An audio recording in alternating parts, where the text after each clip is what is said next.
over me. She's over me. She comes in with her hypnotic dance.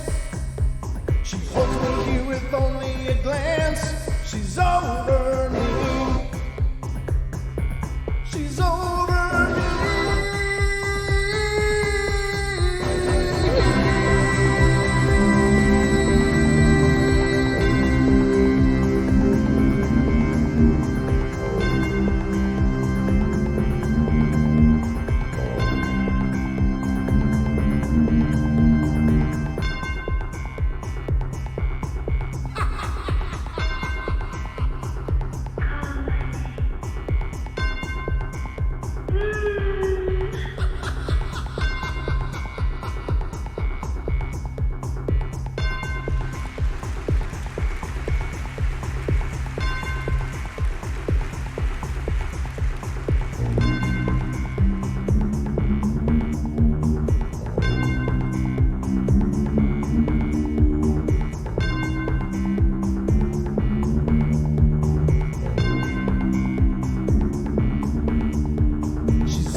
All right, ladies and gentlemen, welcome to the Bedtime Stories From Beyond. This is our shorter version shows of the Paranormal Portal here on YouTube only. And welcome to the show. I hope you're having a great tail end of your weekend. It was a nice low-key day for me. Had a huge headache today, but got over that and felt much better after a bit. But I don't know, it was just a really nice, relaxing day with the family, and I guess I needed that. We had a great time, of course, over the weekend, being on the podcast with Wes Germer of Sasquatch Chronicles and Tony Merkel of the Confessionals. We had a lot of fun, great conversation, just an amazing response from people that have heard it and they're checking it out. It's just really, really cool. Really, really cool, really, really humbling, and just all around amazing. So had a nice time. Of course, Don had a great time too, and we hope that you have checked it out. If you haven't, please check it out anywhere you find podcasts. You can just do a search for the Paranormal Portal, and we should be there. We're kind of everywhere. But anyway, I hope you guys are ready, because it's time for bed.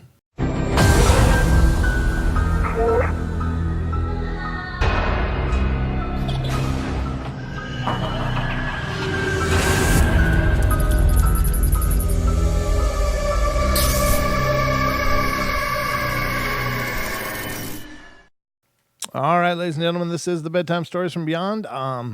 Just our short format of ghost stories and stuff, just to go through the week. 7 days a week, 7 p.m. Pacific time. I am here 99% of the time. I'm live. If I'm not going to be able to be here, I usually will set up a premiere episode to show on YouTube at an earlier time to air at the 7 p.m. slot. So, it kind of takes an act of God for me not to be doing this. And so if you're ever looking for something to do in your evenings and want to hang out, well, I'll be here waiting for you, because this is what I do. Again, great, fantastic turnaround or turnout for the podcast. It's really growing exceptionally fast. Thank you to all of you who have helped to make that happen. And again, if you want to help support the portal and what we're doing, you should definitely check out. Let me pull this up, because I just want to get plugged in there for this every once in a while, because of course doing this is it's a labor of love, and by and large, but it's also can be a bit spendy to keep putting on shows. And right now I and Don together are we're doing 10 shows a week. And if you want to help support what we're doing, you can certainly do that by going over to teespring.com/stores/paranormal-portal. Again, and that is in the description of the show here on YouTube, but we have lots of really cool gear that is available, whether it's hoodies, mugs, phone cases of different design, leggings for the ladies, of course, and sweatshirts, etc., etc. So if you look over here at teespring.com/stores/paranormal-portal, you'll find our store and everything that you can do, including some customized mugs. But everything you do will certainly go a long way in helping us to grow the show, keep it going, keep the lights on, so to speak. And we really appreciate it. So I'm just throwing it out there, teespring.com/stores/paranormal-portal. That's where we are doing our business. So otherwise, if you don't want something to wear, you don't want something nice, we don't have meggings. Cha-cha. We have no meggings. There are no plans to introduce meggings. However, sweatpants would be cool as well. But that's currently not on the roster. So, meggings. What the hell's a megging? Oh, my God. You guys corrupt me. So, anyway, come on. No, I'm sorry. I just can't do meggings. Man-Bat would wear meggings. See, I'm sure he would. But, my Man-Bat days are long behind me. And I'm not wearing meggings. A lot of my old clothes fit like meggings now. That's why I'm on this keto thing, trying to burn some layers off. But I'm on the right direction, and everything's going pretty good. I kind of hit one of those plateaus, but I'm working through it, keeping it up, keep going. But I got a bunch of stories ready to go for you guys, so I hope you're ready to be entertained, or at least I'm going to do the best I can to keep you entertained. But sit back, relax, turn the lights down, light a candle, get a beverage, and sit back to the musings of the Paranormal Portal. All right, the first one tonight comes from South Dakota, ladies and gentlemen. Me and my family once lived in a small town called Red Shirt. That's the name of this town, apparently, is called Red Shirt. I don't know. Running out of ideas when they're naming towns or what. What should we call this one? I don't know. Red Shirt. That's an interesting one, unless there's some kind of tragic story behind it, and then, God bless you, whatever. But it sounds kind of comical right out of the gate. So we had a new house, and was built when I was little, and we would do a lot of things in the house when it was done. My cousins would come over to play, and we would play in the basement, playing hide and seek, playing in the dark. Before my sister Celia had friends, my mom said that she would be in the basement talking to herself and laughing. My mom was thinking that I was down there, but when it was lunchtime, she would come up alone, and this is when we were just little girls. And I came in from outside playing with my brother Tim. My sister said she was playing with an angel in the basement, but the more she was playing with us, the more she was playing with us outside, the more the angel became evil, mad because my sister was making friends with others. And when my sister decided to go down to see the angel, the thing she was looking at was nothing like an angel. It had red eyes and a scary voice, and it was dark. And it was in the dark, rather. She tried to explain to him that she was outside with us, but the more she tried to talk to him, the more he was mad.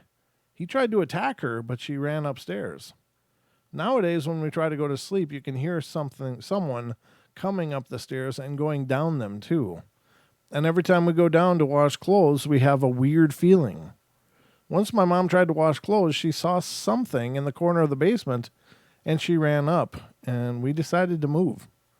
After that, my sister didn't talk to herself anymore. Now, every time we go and see the house, we have a feeling that we're just not welcome. My cousin and her mom moved in, so we asked them if they hear anything at night, but they say no, we don't. But once in a while, we hear footsteps, but that's it. Now we don't even go down there anymore. That's my story. Thanks for listening. Well, thanks for sharing it. Very cool. I've been trying to keep up with the comments from the round table that we had with Wes and Tony, and one guy was really upset because I don't believe that there are as many demons out there as people say. I don't believe that every scary thing is a demon, and so I said so on the show. And I I don't know. I really triggered someone, and he's like, "Oh yeah, this is the reason why people don't want to come forward with their stories about dealing with demons is because of things like this." And he was just really defensive, and it occurred to me as I was reading that it's like some people really need that darkness to justify their fight. Now, I've never said there's no demons. Of course not. I would really firmly believe there are. I think they are out there, and I think they are incredibly powerful and horrendous things, and you should by all means never want to bump into one. And my point is just that people use that word so freely, like, "Oh, it was a demon. It was a demon." Well, unless it's, I mean, it's pretty rare to run into an actual demon.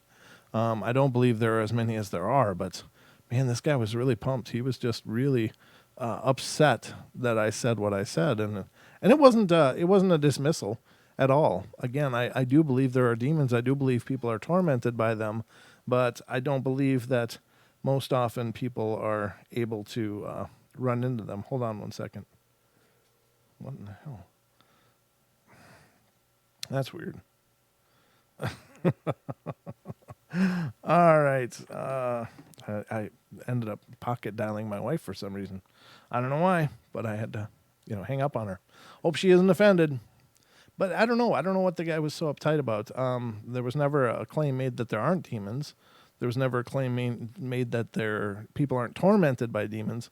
My point is just that people drop the word demon so easily, like they're just everywhere. And I don't believe they are. But apparently that triggered him. So I don't know. It makes me feel bad because I'm certainly not meaning to ever dump on someone's paradigm. But at the same time, I think it's a good thing. If I heard somebody say, "Hey, there aren't very many demons," I'd be like, "Whoa, that's cool." Whew, that eases my mind. But this guy was genuinely upset about it. So I don't understand that. I really don't want that ad on here. Okay. All right, I had to click off an ad. Just a sec. Sorry. So anyway, let's get to another one here. This one's coming from California. And it says, "As a child, I spent a great deal of time with my paternal grandparents." Excuse me. My grandpa was really religious and did his best to make sure we knew the Lord very well. He lived the later years of his life unable to leave his house, so when I would go visit him, it was very special to me. It was very special to me. Sorry. In 1998, he had a stroke and was hospitalized, and we all went to see him, not knowing if he would pull through or not. He was almost 80 years old in the hospital, and we kept asking his wife to come closer. And he said he missed her so much, and he loved her still. My grandmother found this odd as she was sitting right next to him and never left his side, and he kept saying, "Margaret, I love you." My grandmother's name is Beverly. He was seeing his first wife standing in the corner and was asking her to come to him. She died in 1975. I was the only grandchild that never got to meet her, and he never stopped loving her, and this hurt my grandmother's feelings very much. For his recovery, he had to go to a convalescent home, and he never did recover enough to go home. I'd just gotten off of work working a 12-hour day and was really exhausted, and I went to my bedroom and fell asleep. At the time, I was 20 years old and not prone to flights of fancy, and I've always been a really grounded person. And I was asleep in my room, and with the door closed as I normally did, and I was awakened by the door opening. And I live alone, just me and my dog, and he can't open doors, and my room lighting up. I looked up, and my grandpa was standing in the doorway, standing. He wasn't able to stand on his own since the stroke. I looked up and said, "Hi, Grandpa." And he said, "I have to go home now. I just wanted to say I love you." I remember thinking this was odd because he can't go home. He needs the care of a convalescent home, but I didn't say anything except that I loved him too. And he said, "Goodbye, I love you." And to that I replied, "I love you too." And then he was gone. I closed my door and went back to sleep. About 3 hours later, I was awakened to the phone ringing, and when I answered it, It was my dad, and he was crying, and he said that my grandfather had passed away a few hours ago. And it took a few minutes for what he said to sink in because I was still asleep. And then I told him that Grandpa said he was going home. So how could he have died? He just said, "What?" I did not tell them of Grandfather's visit, and I did not want him to think I was crazy, and I didn't tell anyone that until about a year ago. Those visits are powerful. I don't know why they don't always happen. I don't know. It would seem to be an incredibly good thing if everybody that lost someone they really loved, if they had a visit. It would so help that healing process, but it doesn't seem to be real common that people get those visitations. And again, I think they're so powerful and so important to the healing, not for the person that's going, but for the people that are left behind. If everybody got visits and knew that one they loved was just great, I think we would so much quicker move on with our lives because we know they're in a good place. Of course, we all believe, I think many of us believe there is something more, and we all have faith that, if you do well in life, and not that I'm a big fan of judgment, but you know what I'm saying? A lot of religions have the criteria like live this way and you live in paradise. And so, we hope beyond hope that all of our loved ones make that cut, whatever that may be. And I don't necessarily want to advocate or deny that is possible. But to have a visit from that person and say, "Hey, I'm good.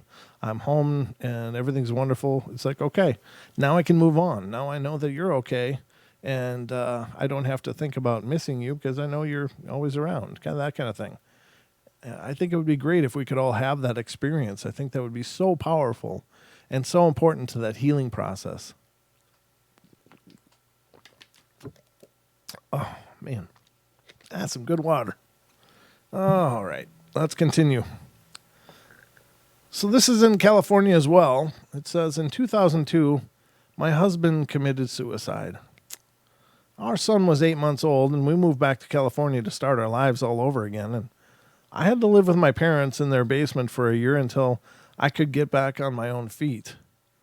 My son was 18 months old when we got our own house, and we were both excited. He finally had his own room, and we both could have a new start. Within the first few weeks, my son, who had always slept in his own bed, insisted on sleeping with me. And I thought I was just the new house, not being familiar yet. And over the next few weeks, I tried to get him to sleep in his room.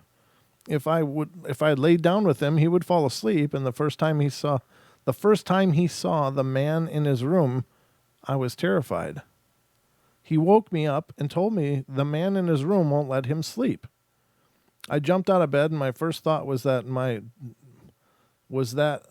what were my dogs doing letting a stranger into the house? And I went into his room and found all three of the dogs growling at what I couldn't see. I turned on all the lights and searched the house for the man my son told me about. The only thing found was my dog still growling in my son's room. We both slept on the couch that night with the dogs at our feet. Over the next year, my son would still not sleep in his room. The man absolutely terrified him. The dogs insisted on sleeping with us every night, and I often felt uneasy in that house, and I felt very heavy, and that's the best way I can describe it. The dogs would often bark like they were concerned over something. On one occasion, they even charged the sliding glass door from the outside trying to get in, and I opened the door, and they started chasing something in the house. They ran into my son's room and then stopped and started growling. My son slept with me every night we lived in that house, and my son also had brothers while we lived there, and he would play with them outside in the sand, and he would play games in the house like hide and seek when it was raining, and he told me that his three brothers wanted me to be their mommy also. Oh, jeez. These brothers got him in a lot of trouble. Things would get broken and moved, and he would say the brothers did it and that they were trying to get him in trouble. And then he started to tell me that they were mean to him and always got mad at him. And I asked him to ask them what were their names. He would always say they would not tell him. At this point, he was only 2.5 years old. 2 years later, when I remarried and moved, all seemed quiet. Then little things started to happen. My son was afraid to sleep alone, and he was now afraid of the dark, and the dogs would bark for no reason, and the brothers showed up again. They were a point of distress for my husband. The ceiling fan in my son's room would move very slowly backwards when it was not set for backwards and was not turned on. I asked my son if he used something tall like a broom to spin it, and he said no, that the man did it. The man was back. And now he was older, and I asked him what the man looked like, and he said, just like a man with brown hair. Over the years, I've thought it may be the spirit of his deceased father trying to contact him, and I've often told him if it's not bothering our son, if it is him bothering our son, to leave him alone. He's scared. And then I tried telling my deceased husband, if it is not him bothering our son, to protect him, because he is scared. I'm not sure which one it is. Now our daughter wakes up at night saying that the man won't let her sleep. My husband isn't sure what to think, and he's not sure what to believe, and I've always believed in the paranormal, but he was raised strictly Catholic, and that stuff does not happen. I've smudged the house when I was the only one home, and everything seemed to quiet down, but not completely. I feel that there is something here. I asked my spirit guide to help me and help me to protect us. Sorry. And what do you think? What can I do? I think you need to get a hold of somebody that can really get rid of these things for you. If I knew you, I'd tell you to call the show. We can get you in touch with some great helpers. Some amazing people that have donated their services to eradicating such things. All right. Another one. Another one is from Wisconsin, of all places. We don't hear much from Wisconsin, so this is kind of nice. What the hell? There's that ad again. It's a company that I used to work for. Ugh. All right. Sorry. I'm a little jaded. All right, so this is from the state of Wisconsin. This story is about my very first and so far most frightening encounter with the paranormal. Before I begin on what I experienced that night with my two friends, let's call them Tracy and Samantha, background information is needed. Tracy and Samantha are twin sisters who live in a small house on the lake located in the southeastern area of Wisconsin. I'd visited their house many, many times before, and on every trip I would have to pass by this really small cottage, which was actually the size of a shed. And it was very obvious the cottage was abandoned since the windows were smashed out and the door was boarded up. One day while taking a walk with Tracy past the cottage, I looked over to her and said, "Did someone actually live there? Look at how small it is." She said, "Yeah, a long time ago." Tracy replied that to the best of her knowledge, she went on to tell me about a hypnotist ghost that actually lived in the house. Curious about the ghost, I asked her what she meant, and she explained to me that a couple of years ago, a friend of hers who lived in the neighborhood was on her way over to the local bar to get some food after leaving Tracy's house, and about 3 hours had passed by without any sign from her friend, and Tracy and the girl's parents finally found her standing in front of the small cottage, staring into the window, appearing to be hypnotized. Now, I know how much Tracy likes to exaggerate on some things, for 3 hours, for example, but for some reason, I believed her friend actually did see something in that cottage, and that was able to catch her attention. My odd feelings for that house increased every time I had to drive by it. And since there was no other way to get to their house without going past that cottage, I had to. It wasn't until Friday night in the summer of last year that the story about the ghost in that cottage really made me believe. The twins and I, along with some other friends, had gone to see a late movie, and since I picked the twins up, I was in charge of taking them home that night. And as my car pulled onto their road, I couldn't help but think about having to pass that creepy cottage again. As we neared the house, I looked over at Tracy, who was sitting in the front seat. Samantha was sitting behind Tracy in the back, and say, "Man, I really hate that house." And just as soon as I finished expressing my views on the cottage, I felt this weird jolt of some sort of energy pass through the right side of my body. And to this day, I still can't fully describe the feeling. It was like an energy, but unique in some way. And the feeling actually froze me for a few seconds until we were clear of the cottage.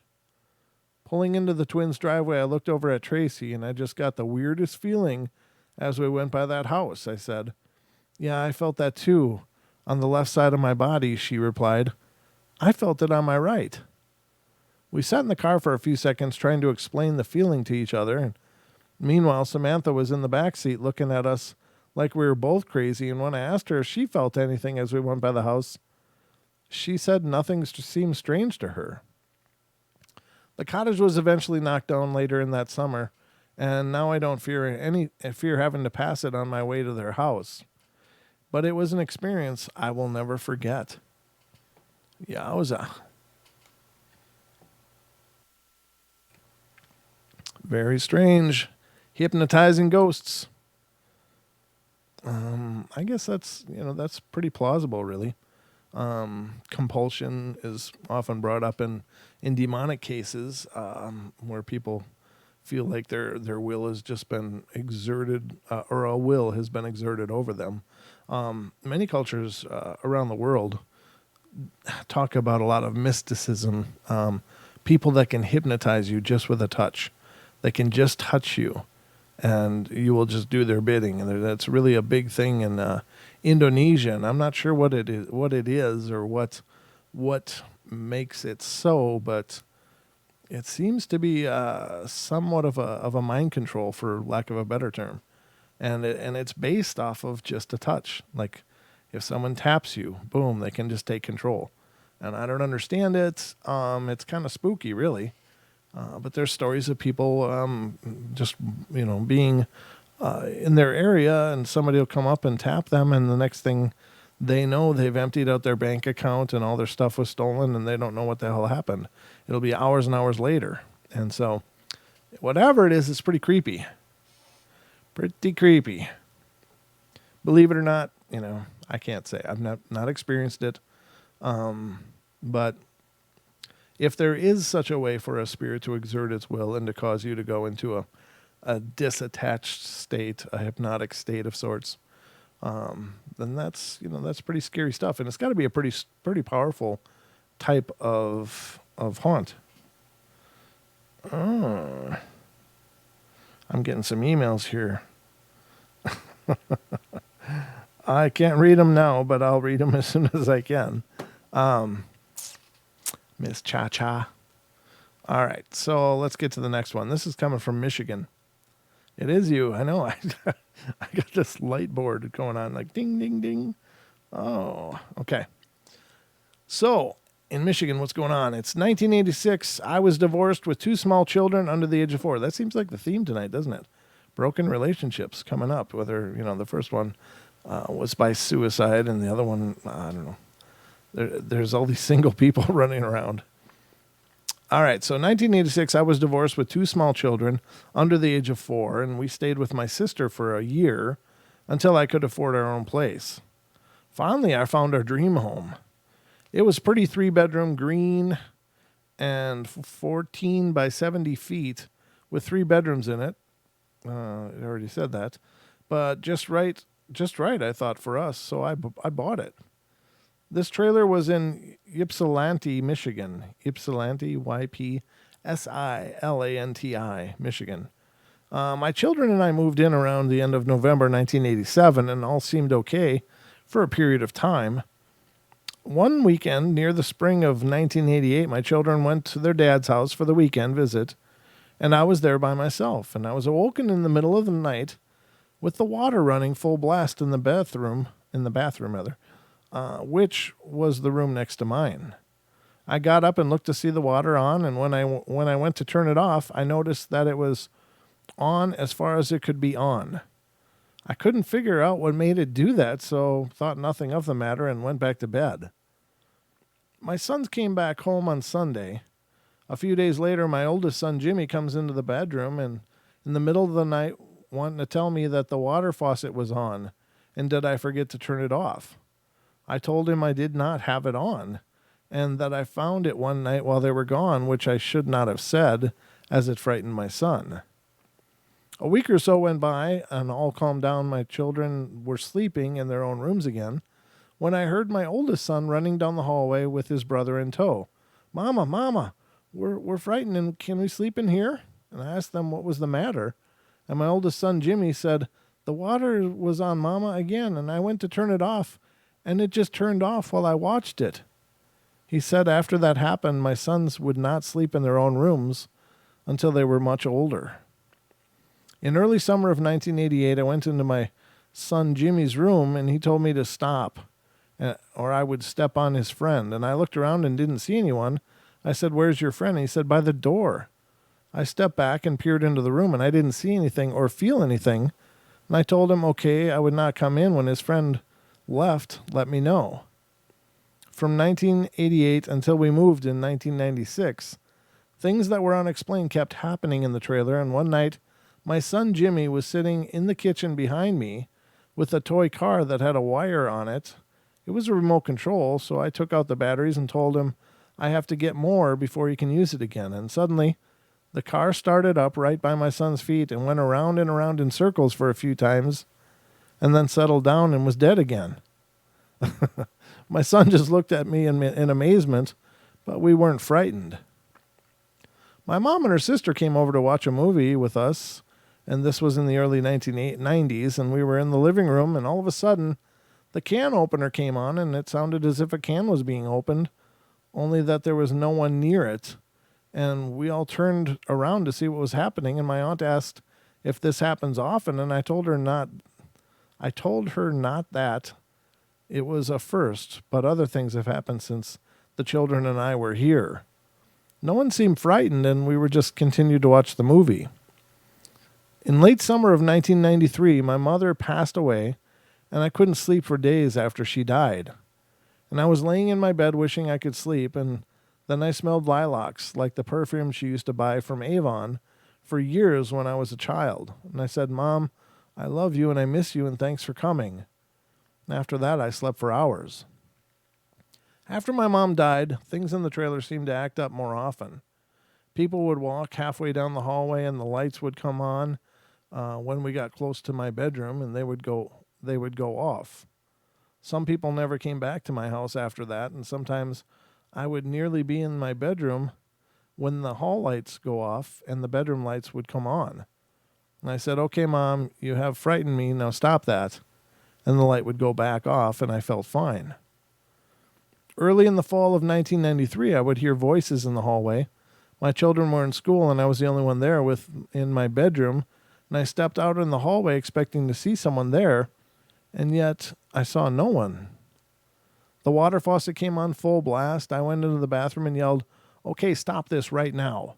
I'm tired of this damn water coming on all the time. Now stop it. The water went off, and it never did come on again.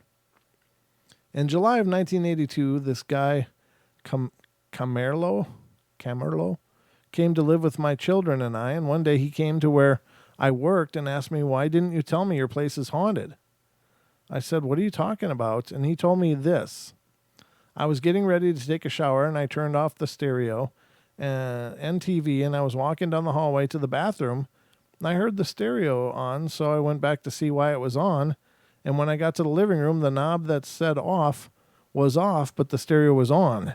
He left the room and went and took a shower, and on the way back out of the bathroom, he heard the TV on.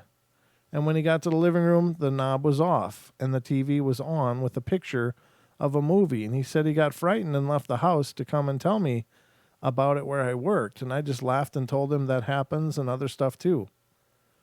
In July 1996, my children and I were packing up to leave, and we were relocating somewhere else, and I was coming up to the hallway, and my son Jimmy, who was in the kitchen, said, stop, Mom. I did, and asked why, and he said to me, as I came into the kitchen to get ready to eat breakfast, I seen an old lady from the waist up floating across the living room and going down the hallway towards you, and I didn't want you to walk over her. I didn't feel anything, and my son said she just floated right through me, and I asked him if he knew who it was, and he said, I don't know how I know this, actually, Mom, but I know it was Grandma, and she looked like she was sad we were not going to live here no more. We had cats, and it says we had cats, and when I be home alone with them, they would rear up in the end of the hallway, slap at something I couldn't see, but their hair was on end and their eyes were big black saucers. This would last about a minute, and then the cats would come down the hallway as if nothing had happened. I would often find my cats cowered behind chairs in the morning, and when I got up and never could figure out what had frightened them. The final goodbye the next morning, my children and I would be moved out of the trailer and on our way to our new home far away in Ypsilanti, Michigan. That night, I washed up and went to stand in front of my door-length mirror on the closet. And I stood there looking around thinking how much I loved living here with whatever was living here with us. What it was, I had no idea.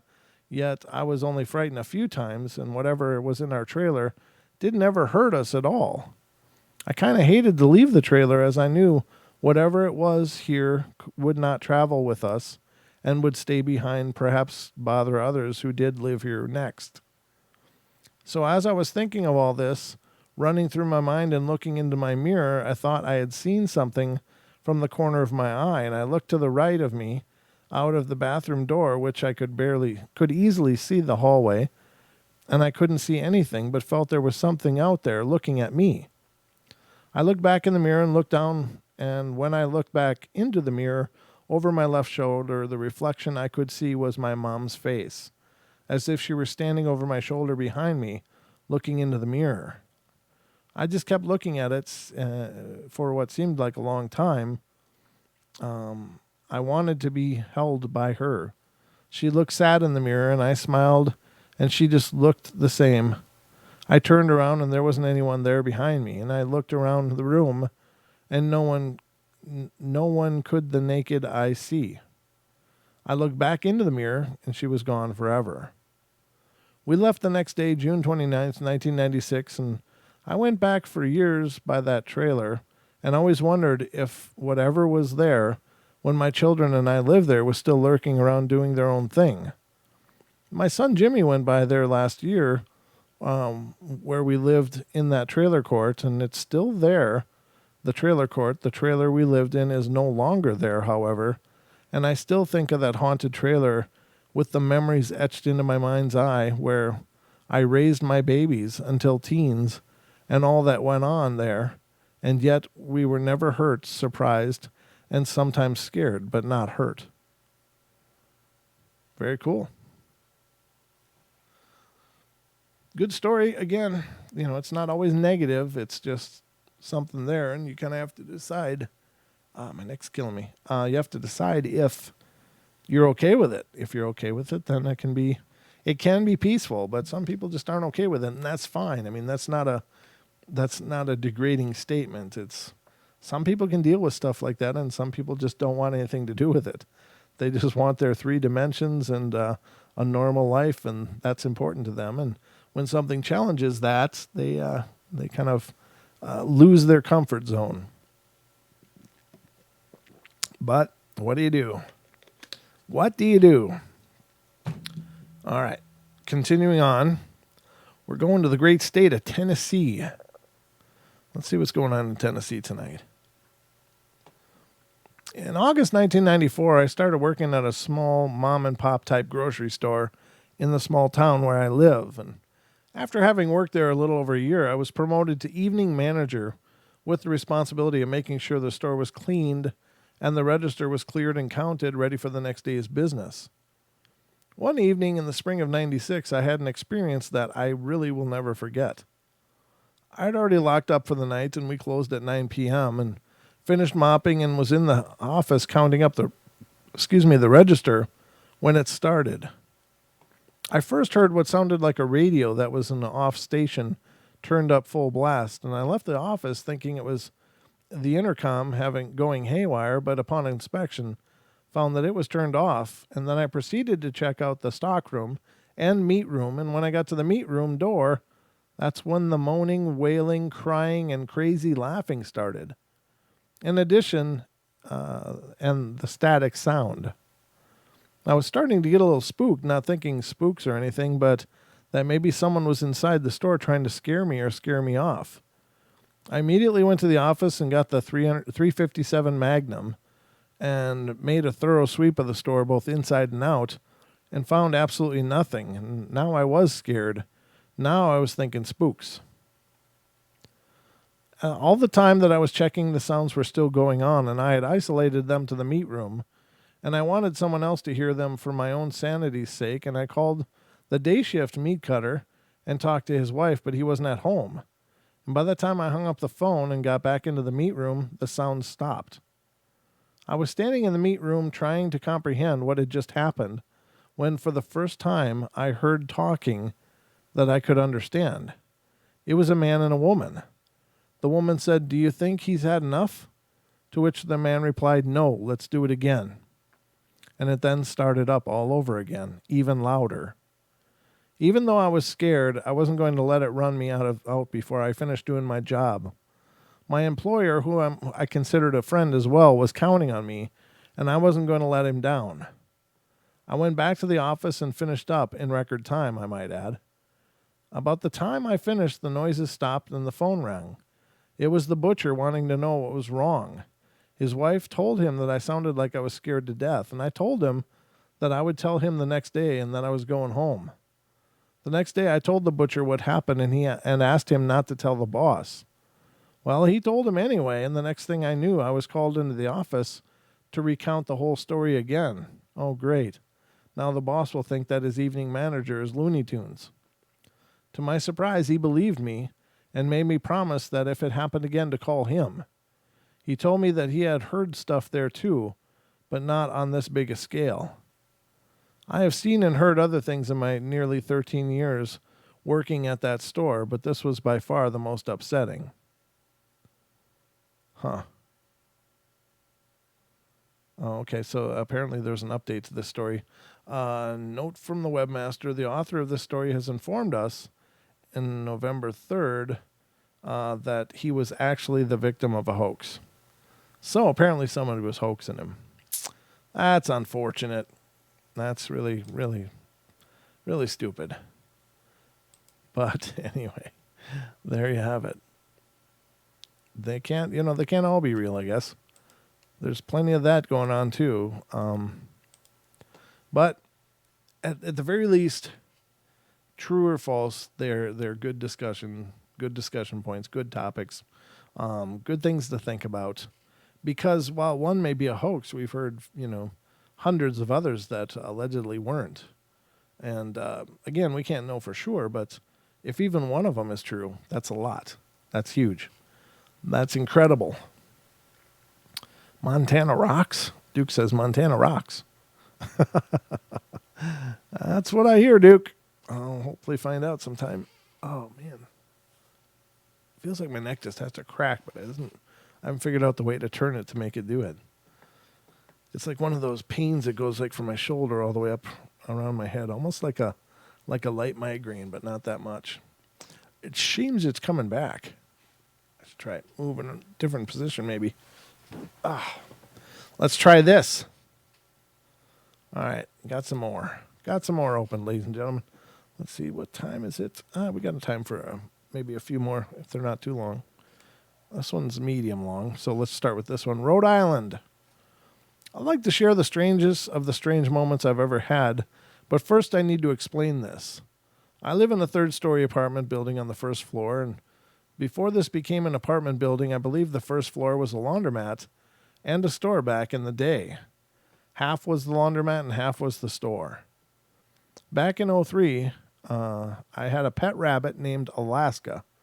Rip, buddy, I miss you. Due to the rules that the landlord had set, he had to be kept in the basement, and my grandfather built him a cute little house-looking thing for him to be kept in. And one night I went downstairs to feed him, and keep in mind I've always thought the basement was creepy, and as I was facing his cage and putting the bowl of water inside, a big shadow appeared behind me, as if a big tall man were standing behind me. I turned around, but nobody was there, and I got the distinct feeling that I was being watched. I basically dropped the water bowl and ran upstairs yelling for my mom, and ever since then, I can't go down there alone. Last year, my mom was doing the dishes in the kitchen, and we don't have a dishwasher, so she would set the dishes in the plastic dish dryer next to the sink. We talked for a moment, and I left the room for a second, and when I came back, my mom exclaimed, "Did you do that?" And I said, "Huh?" And she pointed to where the wet dishes were drying, and there was a glass placed perfectly straight and standing up on top of all the dishes. It wasn't there when I left the room, and I was only gone for about 3 seconds. Not to mention the glass wasn't even wet. My room has to be the room I feel the most creeped out in, and once I was trying to get asleep, and I sleep with the lights off, and all of a sudden I felt the urge to leave my room. Almost like a gut feeling, but I couldn't get out of my bed. I was too scared. The feeling of someone peering at me was so intense, I was physically afraid to move or breathe. And I opened my blinds to let the street light in. My lamp was across the room, thinking the light would help me feel better to move, but that did nothing. I must have sat there in my bed for about 15 minutes before I leapt out of my bed and out of my room. I didn't sleep there that night, and I've never felt anything so intense. Another time I couldn't sleep. Literally, it was almost as if someone was trying to physically keep me awake. Every time I closed my eyes and almost drifted off to sleep, my eyes would snap open in terror. It's like I was scared to sleep, like someone wouldn't let me. I finally fell asleep around 5:30 in the morning. And then there's all the little things, like seeing things in the corner of my eye and hearing doors open or close when I'm home alone. The feeling of being watched, and once my sister wasn't home, we share a room, I heard someone breathing from her bed and heard the sheets rustle. And last week I felt someone poking me in the shoulder when I was alone in my room. And over Christmas break, I had sleep paralysis 3 times. Sometimes, actually quite often, I'll be looking at something and I'll see one or more contorted, angry faces. I realize that when one is looking at something to happen or creeps themselves out, they can make things happen or imagine it. And these are moments in which I know nothing was imagined, so I wanted to share them and get your opinions. I think you need to learn to shield. Got to learn to shield, protect yourself. Shielding isn't hard, and it's probably a good thing for everybody to learn because, as we've discussed several times, even somebody talking garbage about you is a form of psychic attack, and it can have very real consequences or eventualities arise from it. And so the ability to learn to shield and to protect yourself will hopefully nullify those kind of things. And oftentimes it's just as simple as, imagining a barrier of light around you, or whatever you want to do. You can, prayer is a great shield. It doesn't matter what you believe. It just matters that you believe it. So whatever your religion is or your faith, utilize that and imagine a protective light. Like if you're Christian, prayer, ask for the light of protection to surround you, and it will, it will. So, but shielding is always important. So if you ever feel like you're under attack, like this last story, then practice those shielding techniques until you feel comfortable. We do have a lot of ways to protect ourselves. It's just that in our modern age, we're not taught these things anymore. We're just left to kind of deal with it. It's like, oh, you got a haunting. Oh, okay. Well, good luck with that. Burn some sage. And that sage is good because I even in the least case scenario, it probably does knock down the energy quite a bit, negative energy particularly. So it can help alleviate a lot of strain from living in a negatively haunted place.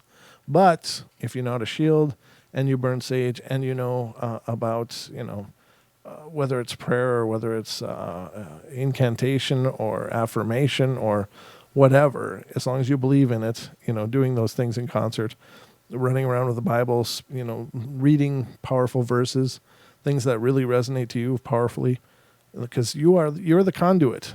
You are the conduit for the protection. If you're religious, there is a divine being, but you are the conduit for that divine being to interact in your life. And so That's what I believe Christ meant when he talked about the power of your faith. For him that has the faith of a mustard seed, he could even say to the mountains, remove and fall into the sea, and they would. So it's all about how well you can express that in your life. And so, it's really important. And Jesus also said, it's done unto you as you believe. So keep those things in mind. And I'm not trying to advocate Christianity. Truth is truth. It doesn't matter what label you put on it. It's just truth. And there are certainly many truths in many religions, in my opinion. So take it or leave it, but that's my 2 cents. And you get them for free. All right, going to Florida. This one's pretty short. When I was about 6 or 7, I was visiting one of my parents' friends, which had a little boy, and I was always uneasy at their home due to the fact that I knew her husband was what we Cubans call a palero. It's part of a Santeria or a Santero or Santeria. Well, that day his mom had come from Cuba to visit him. And I don't remember all the details. All I know was that his mom went to take a shower, and I really had to use the bathroom, so I waited by the couch, looking toward the bathroom door anxious. I really had to pee. And I see her open the bathroom door, and she closes it behind her. So I get up to go to the bathroom, but when I try to open the door, it's locked. And when I knock, she says, I'm in here. I look toward the bedroom and see a shadow walk into the room. And put it this way, I was going to sleep over there that night, but I never spent the night there ever again. Until this day, I can't understand why this thing I saw looked like his mom. Another time, my mom was visiting her sister, and we were at this house she was staying in, and I was sitting on the sofa when my mom screams for me, and I go to her, and she tells me, who was that colored lady dressed in red you were just talking to? And I told her I wasn't talking to anyone. And she said, well, I saw her standing next to you. It's written really poorly, so I got to correct their words as I read it. And she looked like she was talking to you. My mom freaked and took me out of there, and I really didn't see anything, but my mom was so shook up, I had to believe she really did see something. Wow. That's powerful stuff, ladies and gentlemen. Can't be messing. So I think we got time for this last one. It's not long. Yep, we definitely got time. I'm going to read one more, ladies and gentlemen. This one's coming from Alaska. A couple of months ago, before my latest birthday, when I turned 14, I woke up in the middle of the night. Not an uncommon thing for me, and the door was shut. It was completely dark in my room, and I was next to the wall. Nothing interesting had happened to me before bed, but when I woke up, I felt my heart stop for a second. Right in front of my face, a small cat was staring into my eyes. The cat was completely black, but he had a weird light outline so I could see him. A scraggly looking, like he just came off the street, and his eyes were strangely large and had an amber brown color. As soon as I saw him, I took a swat at him, terrified out of my mind, and I was even more frightened when my hand went right through him. After that, he turned and quickly jumped off the edge of my bed and looked back at me one last time before he jumped to the floor. In my attempt to turn on the light, I hit my hand on the headboard, so I knew I wasn't dreaming. I got my light on, and there was no cat in my room, and I already knew that it wasn't my pet black cat, Bo, since my door was closed, but I couldn't think of anything that could explain it. I stayed up for the next couple of minutes trying to relax so I could get to sleep. After that, I started to sleep with my door open and to go to bed before my mom so the light in the hall will be on. I haven't seen that cat since, but now my cat Bo comes in every other night and lays with me until I fall asleep. He usually will lay at the end of my bed and stare at my door for no apparent reason. It's strange, but it also makes me feel better. This experience only seems to reinforce my belief that there's some sort of activity in my room. There you have it. That's our journey for tonight, ladies and gentlemen. I hope you've enjoyed it. I know I've enjoyed doing it for you. So, again, thank you so much for those of you checking out the podcast. Please spread the word. Let everybody know that loves the paranormal about the portal, and see if we can get more interest going on. There's been also a pretty nice uptick of subscribers here on YouTube, and that's encouraging. We're almost going to turn 3,300. We're just a few subs away from 3,300, so it'd be nice to hit that 4,000 mark and 5,000 and then 10,000 and then, whatever. I don't know. I mean, it's just neat that people are paying attention, at least to some extent. Sorry. It's like English is almost beyond me tonight. But anyway, I love you guys. I hope you had a good night with me. Bye. Good night, my dear. Well, I don't know who your dear is, but if it's me, good night, darling. Sweet dreams. All right, guys. I love you all. Be good, be kind, be nice. Take care of each other. Help each other out. Find the magic in every day. And remember to laugh as much as you can. I'll be back tomorrow night for some more bedtime stories, but have a great night and sweet dreams.